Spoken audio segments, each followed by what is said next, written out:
కల్తీ మాటలతో అధికారంలోకి వచ్చినటువంటి ఈ కూటమి ప్రభుత్వం వచ్చిన దగ్గర నుంచి చూస్తా ఉన్నాము. ఆహారం కల్తీ, నీళ్లు కల్తీ, ఎక్కడ చూసినా కూడా కల్తీ మద్యం వరుసగా ఇదే తంతు రాష్ట్రంలో నడుస్తా ఉంది. మరి ఈ రోజున చూస్తా ఉన్నాం కల్తీ పాలు. ఈ కల్తీ పాలకు సంబంధించి రాజమండ్రిలో ఈ రోజు మీడియా కూడా వచ్చి మాతో పాటు టూర్ చేయడం జరిగింది. మరి హాస్పిటల్లో ఇప్పుడు చూసాము 19 మంది మరి అడ్మిట్ అయినటువంటి పరిస్థితి, అందులో 5గురు చనిపోయారు. ఇంకా కూడా కొంతమంది ఈ కల్తీ పాల వల్ల చనిపోయారని అంటున్నారు. మరి దాని గురించి కూడా ఇంకా తెలియాల్సి ఉంది. ఎందుకంటే అఫీషియల్ గా కూడా నంబర్స్ అనేది ప్రభుత్వానికి అనుకూలంగా చెప్తా ఉన్నారు. మరి ఏంటి ఈ కల్తీ పాల నేపథ్యం అని చూస్తే మరి నిన్న నుంచి మనం చూస్తా ఉన్నాము ఈ కల్తీ పాల వ్యవహారము. ఈ కల్తీ పాలకు సంబంధించి వ్యక్తులు చనిపోతున్నారు, ఈ విధంగా హాస్పిటలైజ్ అవుతున్నారని చెప్పి రాజమండ్రిలో ఉన్నటువంటి మా వైఎస్ఆర్ కాంగ్రెస్ పార్టీ నాయకులు ఈ విషయాన్ని గురించి రైజ్ చేసి ఈ విషయం గురించి ప్రభుత్వాన్ని నిలదీస్తే అప్పుడు అధికారులు, ప్రభుత్వము, అలాగే అక్కడ చంద్రబాబు నాయుడు గారు అందరూ కూడా దీన్ని టేకప్ చేసినట్టుగా చేసి ఏదో హడావిడి నటించినటువంటి వైనం రాష్ట్రంలో అందరూ కూడా చూశారు నిన్న. మరి జెన్యూన్ గా బాధ్యత గనక ఉండుంటే మా వైఎస్ఆర్ కాంగ్రెస్ పార్టీ నాయకులు మాట్లాడక ముందే ఎందుకు ఎటువంటి చర్యలు గాని, ఎలాంటి హామీలు గాని, ఎలాంటి బాధ్యత గాని ఈ కూటమి ప్రభుత్వం ఎందుకు తీసుకోలేదు? వైద్య ఆరోగ్య శాఖ రాష్ట్రంలో నిద్రపోతుంది. ఎందుకంటే మేము మాట్లాడిన తర్వాతే వాళ్ళేదో వచ్చి తూతూ మంత్రంగా హడావిడి చేసినటువంటి పరిస్థితులు మనం చూసాము. ఈ రోజు హాస్పిటల్ విజిట్ కి వెళ్లాము, పేషెంట్స్ ని పలకరించాము. ఆ పాలు తాగిన తర్వాత ఈ విధంగా మాకు ఇబ్బంది అయిందని చెప్తా ఉన్నారు. వాళ్ళ అటెండీస్ తో మాట్లాడాము. ఏంటంటే కల్తీ పాలు. నేను అడుగుతా ఉన్నాను, రాష్ట్రంలో ఫుడ్ సేఫ్టీ అనేది పనిచేస్తుందా? కమిషనర్ ఫ్యామిలీ వెల్ఫేర్ సమాధానం చెప్పాలి. ఫుడ్ సేఫ్టీకి సంబంధించి ఏం మెజర్స్ తీసుకున్నారు? ఈ రోజు కల్తీ పాల వరకు కూడా వచ్చి ఈ రోజు సామాన్య ప్రజలు చనిపోతున్నటువంటి పరిస్థితి రాష్ట్ర వ్యాప్తంగా చూస్తున్నాం. మొదటి నుంచి కూడా ఈ ప్రభుత్వం వచ్చాక రాష్ట్ర వ్యాప్తంగా కూడా ఈ కూటమి ప్రభుత్వం అధికారంలోకి వచ్చాక 900 మంది రాష్ట్రం మొత్తం కూడా డయేరియా అని చెప్పి ఈ 20 నెలల కాలంలో అడ్మిట్ అయినటువంటి పరిస్థితులు, ఎంతో మంది డెత్స్, హాస్టల్ పిల్లలు స్టేల్ ఫుడ్ అని, ఫుడ్ కంటామినేషన్ అని, వాటర్ కంటామినేషన్ అని రకరకాల కారణాలతో ఇబ్బంది పడతా ఉన్నారు. అంతేందుకు ఈ రోజు ఇక్కడ మాట్లాడుతా ఉన్నాము. రైట్ నౌ ఈ రోజున శ్రీకాకుళంలో ఒక వ్యక్తి చనిపోయారు. 56 మంది డయేరియా వల్ల హాస్పిటల్లో అడ్మిట్ అయినటువంటి పరిస్థితులు మనం చూస్తా ఉన్నాము. దీన్ని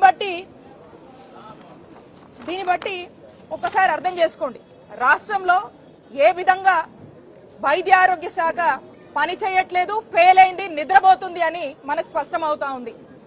మరి ఈ ఘటన జరిగితే ఏమాత్రం కూడా దీని గురించి కావాల్సినటువంటి కేర్ ఇవ్వాల్సింది పక్కన పెట్టి ఇక్కడ రాజమండ్రిలో కల్తీ పాల వల్ల అనారోగ్యం చేసిందని రాజమండ్రి హాస్పిటల్కి వెళ్తే లేదు మేము ఇక్కడ చూడం అని చెప్పడం జరిగింది.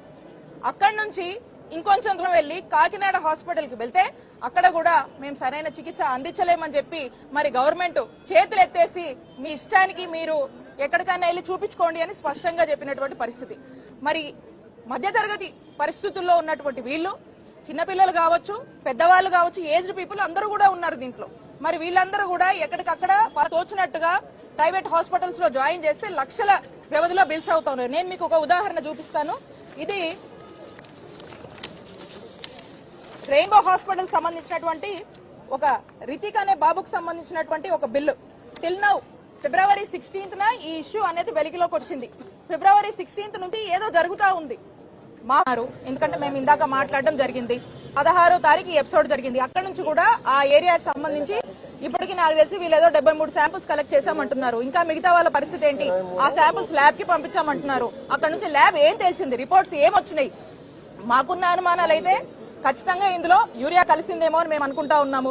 వాటర్ కంటామినేషన్ కూడా అయి ఉండొచ్చు. ఎందుకంటే డైరెక్ట్ గా రీనల్ ఫెయిల్యూర్ అని అంటున్నారంటే డైరెక్ట్ గా డయాలసిస్ చేసేటువంటి పరిస్థితి ఏర్పడిందంటే ఏదో జరిగిందని మేము అనుమాన పడతా ఉన్నాం. దీని మీద క్లారిటీ రావాల్సి ఉంది.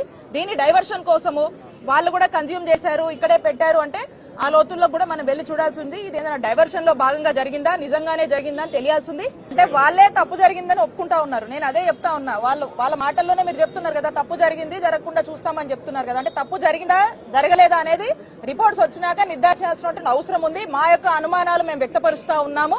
మేము ఒకటే చెప్తా ఉన్నాము, ఈరోజు విద్యార్థుల దగ్గర నుంచి BC hostels, SC hostels, ST hostels, విద్యార్థుల దగ్గర నుంచి, సామాన్య ప్రజల దగ్గర నుంచి, అందరి దగ్గర నుంచి ఈ రోజున ప్రతి ఒక్కరూ కూడా విక్టిమ్స్ అవుతా ఉన్నారు. ప్రతి ఒక్కరు కూడా ఈ రోజు డెత్ సిచ్యువేషన్స్ పెద్ద ఎత్తున రాష్ట్రంలో మరి ఎప్పుడు గతంలో లేనటువంటి విధంగా మరి కల్తీ అనేటువంటి విషయాల్లో ఈ రోజు నమోదవుతా ఉన్నాయి. కాబట్టి ప్రభుత్వము, ఫుడ్ సేఫ్టీ వాళ్ళు తక్షణమే ఇంటర్వ్యూన్ అయ్యి ప్రభుత్వం బాధ్యత తీసుకొని ఫర్దర్ ఇవన్నీ జరగకుండా చూడాల్సినటువంటి బాధ్యత ఉంది. మేము ఎందుకు అంటున్నామంటే కూడా చెప్తాను. మీరు చూస్తా ఉన్నారనా, ఆరోగ్యశ్రీ ఎత్తేశారు, ఆరోగ్య బీమా లేదు, ఆరోగ్య ఆసరా లేదు, ఫ్యామిలీ డాక్టర్ లేదు. నేను తీసుకొచ్చినటువంటి గవర్నమెంట్ మెడికల్ కాలేజ్ ప్రైవేటైజేషన్ అని చెప్పి వాళ్ళ యొక్క స్కామ్స్ కోసం, కమిషన్ల కోసం ఈ విధంగా చేస్తా ఉన్నారు. ఈ విధంగా ఉంటే ఎక్కడ న్యాయం జరుగుతుంది? ప్రజలకు మంచి వైద్య సేవలు ఎక్కడ అందుతాయి? అప్పుల పాలు అయిపోవడమా? మరి ఈ రోజు వీళ్ళ పరిస్థితి ఏంటి? కాబట్టి మేము డిమాండ్ చేస్తా ఉన్నాము, ప్రజల పక్షాన ఆలోచించి వైద్య ఆరోగ్య శాఖ మేల్కొని ఇప్పటికైనా మంచి ప్రజల మంచి కోసము, వాళ్ళ కమిషన్ల కోసం కాకుండా ఆలోచించి ముందుకు వెళ్తే బాగుంటుందని చెప్పి మేము హెచ్చరిస్తున్నాం ఈ ప్రభుత్వం.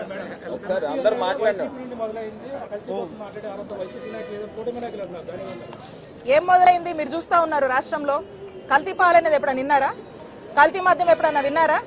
ఈ కల్తీ మాటలు వాళ్ళే చెప్తున్నారు కాబట్టి కల్తీ ఆలోచనలే వాళ్ళే. జరగనటువంటి కల్తీ నెయ్యి జరిగిందని వాళ్ళే మాట్లాడి చేస్తా ఉన్నారు. తీరా చూస్తే రాష్ట్ర ప్రజలందరూ కూడా చూస్తా ఉన్నారు ఏం జరిగింది ఏంటనేది. హెరిటేజ్ ఎలా భాగంగా ఉంది, వాళ్ళ యొక్క కమిషన్స్ కోసము వాళ్ళు చేస్తున్నారనేటువంటి ప్రచారాలన్నీ కూడా ప్రజల వెలుగులోకి తీసుకొచ్చాము. ప్రజలన్నీ కూడా గమనిస్తా ఉన్నారు. కల్తీ మాటలు చెప్పడం వాళ్ళకు అలవాటు, కల్తీ ఆలోచనలకు కూటమి ప్రభుత్వానికి అలవాటు. కానీ ఎక్కడా కూడా వైఎస్ఆర్ కాంగ్రెస్ పార్టీ చాలా ట్రాన్స్పరెంట్ గా, చాలా చక్కగా ప్రజల శ్రేయస్సు కోసం పరిపాలించింది. అదే ఉద్దేశంతో ప్రజల పక్షాన పోరాడతాం, ముందుకు వెళ్తామని తెలియజేసుకుంటున్నాం.